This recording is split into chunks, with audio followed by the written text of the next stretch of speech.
반갑습니다. 주식 탐구생활 전재인입니다. 이 영상을 녹화하는 날짜는 2023년 1월 28일 토요일자고요. 이번 시간에는 현대차가 어닝 서프라이즈를 발표하면서 주가가 급등하는 모습을 좀 보였습니다. 이에 따른 기관 수급을 주목할 필요가 있는데요. 오늘은 이 내용에 대해서 살펴보도록 하겠습니다. 먼저 시황을 좀 보면 우리 시간으로 금요일 저녁이었죠. 미국의 PC 물가지수가 발표됐습니다. 개인 소득 같은 경우는 11월 대비해서 12월이 0.2% 증가로 증가폭이 좀 감소했고요. 연준이 중요하게 생각하는 개인 소비 지출이 있는데 이게 11월 달에 마이너스 0.1에서 12월에는 마이너스 0.2로 감소폭이 오히려 확대됐습니다. 개인 소비 지출의 감소폭이 커졌다는 것은 경기 침체로 갈 수 있다는 신호로 예측해 볼 수 있는데요. 만약에 평상시라면 굉장히 안 좋은 소식일 수 있습니다만 지금 시장은 연준이 어느 정도 경기 침체를 용인하면서 인플레이션을 잡겠다. 그렇게 되면 이런 침체 신호가 나올수록 그런 금리 연착륙에 대한 기대감이 시장에는 오히려 반영될 수 있는 거죠. 그래서 2월달 FOMC 회의 때 이번 금리는 0.25% 인상으로 베이비 스텝으로 갈 거다. 이게 거의 99%고 다음번 금리 인상도 역시 마찬가지로 0.25% 수준의 베이비 스텝으로 갈 것이라는 기대감이 지금 시장에 반영되고 있는 겁니다.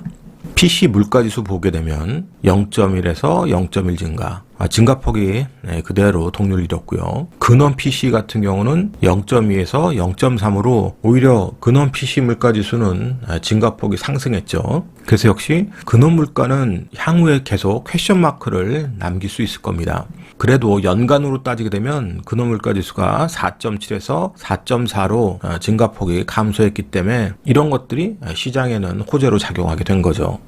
PC 물가지수 발표 이후에 10년 만기 미 국채의 흐름을 보게 되면 안정적 흐름을 보이고 있습니다. 지난번에도 설명드렸듯이 3.4를 깨고 내려와서 3%까지 너무 빠르게 진행이 되면 오히려 경기 침체에 대한 부담이 채권 시장에서 반응할 수도 있기 때문에 좋지만은 않다 그랬는데 안정적으로 좀 박스권을 만들려고 하고 있어요.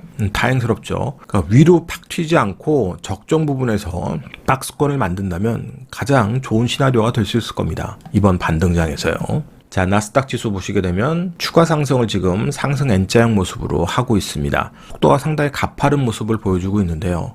여기에는 테슬라 같은 일부 기술주의 숏 스퀴즈 현상이 발생한 것으로 지금 보여져요.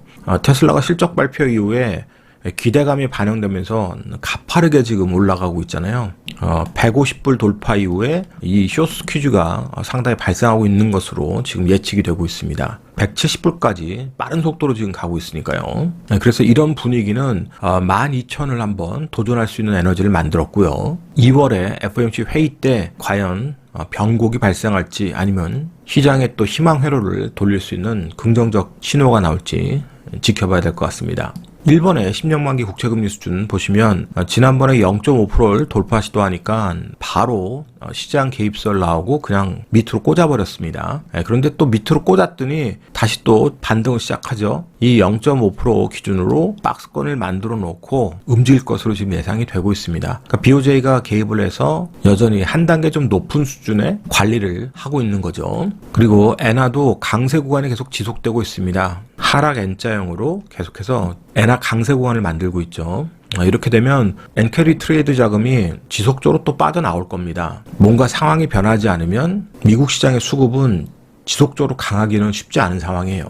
자, 우리 같은 경우는 워낙 강세로 전환이 됐죠. 1,300원을 깨고 내려오면서 상당히 좋은 흐름을 보였습니다. 설명을 계속해서 드렸듯이 환율에 의한 수급 개선 효과를 우리가 지금 보고 있는 거예요. 우리 시장이 좋아서 지금 반등하고 강해지는 게 아니라 그 부분이 반영되고 있는 겁니다. 그래도 기술적으로 의미가 있는 자리를 마련했어요. 1월 25일자 갭 구간을 발생시켰죠. 강력한 갭 구간을 만들고 양봉으로 끝냈고 그 이후에 추가 상승이 나왔습니다. 그러면 이 갭 구간을 메우지 않아야 되겠죠. 이 상승 N자형이 계속 추가적으로 다시 또 한 번 더 강한 상승을 만들려면 이 상승 N자형의 갭 구간 상당히 중요합니다. 이걸 훼손하지 않고 움직여야 돼요.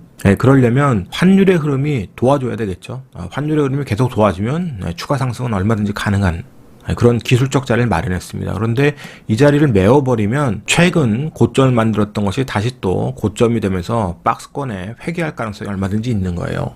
그래도 다행스러운 것은 저점을 높여놨기 때문에 조정 나와도 충분히 또 저가 매수가 유입되면서 반등을 해서 박스권을 만들 겁니다. 하단에 박스권을 만드느냐 상단에 박스권을 만드느냐 그 차이만 있을 거예요.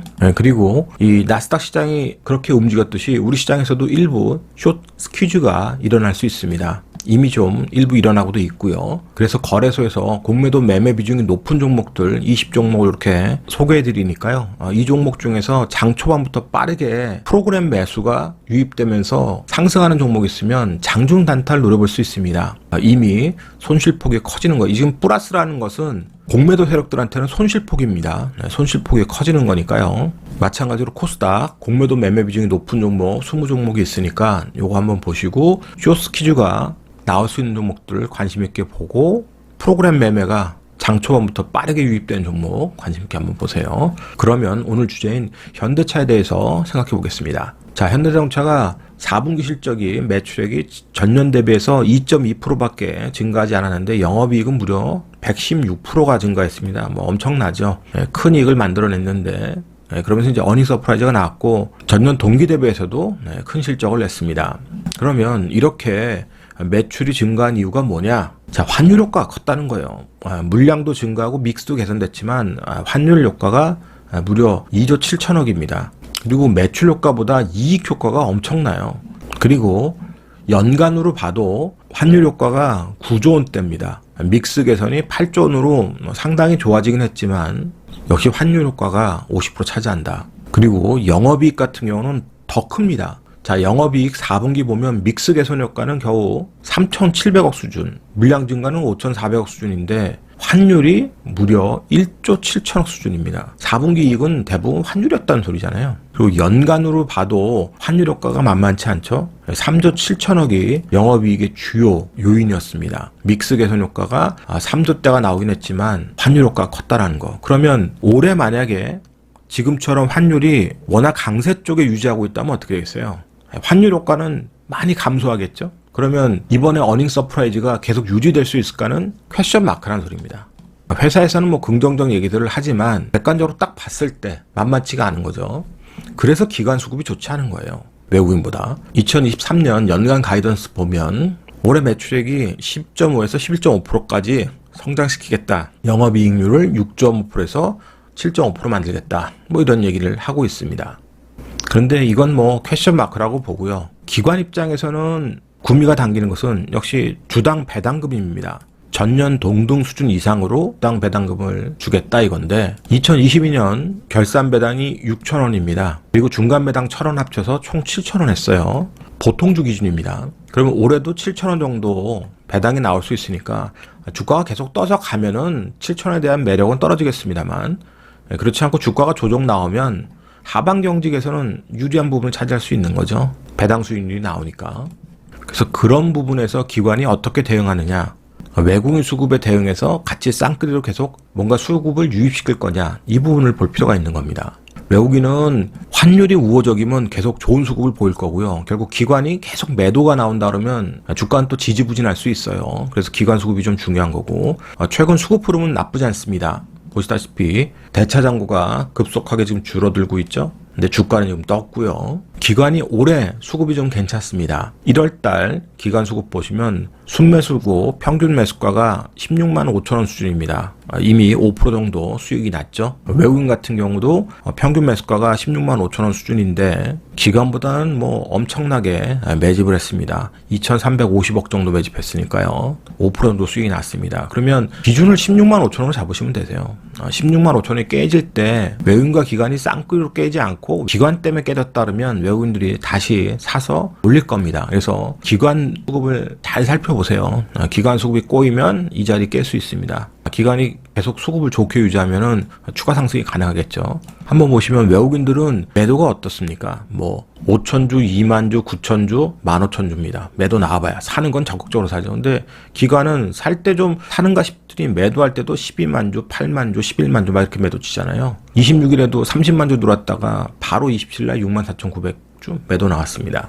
기관 수급이 중요하다는 이유가 그래서 그래요. 기관 수급이 꼬이면 저 16만 5천 원까지 빠르게 또 조정이 나올 수 있습니다. 그러면 이제 매매할 수 있는 좋은 기회가 되는 거고, 기관 수급이 매도가 안 나오고 같이 외국인하고 쌍끌이 매수에 동참한다면 눌림목이 짧고 추가 반등은 좀 나올 수 있는 그런 기간이 되니까 수급을 잘 살피면서 매매하시면 될 것 같아요. 그럼 차트를 통해서 주가의 위치와 전략을 생각해 보죠. 자, 현대차가 바닥에서 지지부진한 흐름이었는데 외국인 수급 덕분에 지금 올라왔어요. 근데 올라오면 또 다 두들길 자리입니다. 그래서 기관 수급의 도움 없이는 계속 빠른 속도로 올라가기가 쉽지가 않아요. 그래서 쌍끌이 매수가 들어오는지, 적극적으로 프로그램 매수에 기관이 같이 동참하면서 들어온지를 잘 보셔야 되고, 그렇지 않고 빠지면 뭐 17만 원짜리부터 단계별로 매수해서 반등을 누리면 되겠죠. 그래서 16만 5천 원짜리를 깬다 그러면 이 깰 때 외국인과 기관이 쌍끌이 매도 나오냐, 그것만 보시면 됩니다. 만약에 쌍끌이 매도로 깨진다 그러면 반등할 때 비중 축소해서 빠져나와야 될 거고, 그렇지 않고 기관 매도에서만 빠지면 다 반등 줄 수 있는 자리가 되니까 그렇게 보시면 되겠죠. 그래서 기관 수급이 지금 중요합니다. 기관 수급만 도와주면 앞전에도 보셨듯이 반등 폭이 한번 나오면 한 단계 반등이 나올 수 있으니까 이번에도 그렇죠. 약 19만 원짜리까지는 도전해 볼 수 있는 자리가 됩니다. 자리 자체가 수급만 조금만 받쳐주면. 그래서 그 부분을 수급을 계속 체크하면서 매매를 하실 필요가 있는 거예요. 오늘자 한 줄 요약. 실적보단 환율 효과에 주목하자. 이 영상이 도움이 됐다면 좋아요, 구독하기 부탁드리고요. 저는 다음 시간에 또 뵙도록 하겠습니다. 고맙습니다. 전지인이었습니다.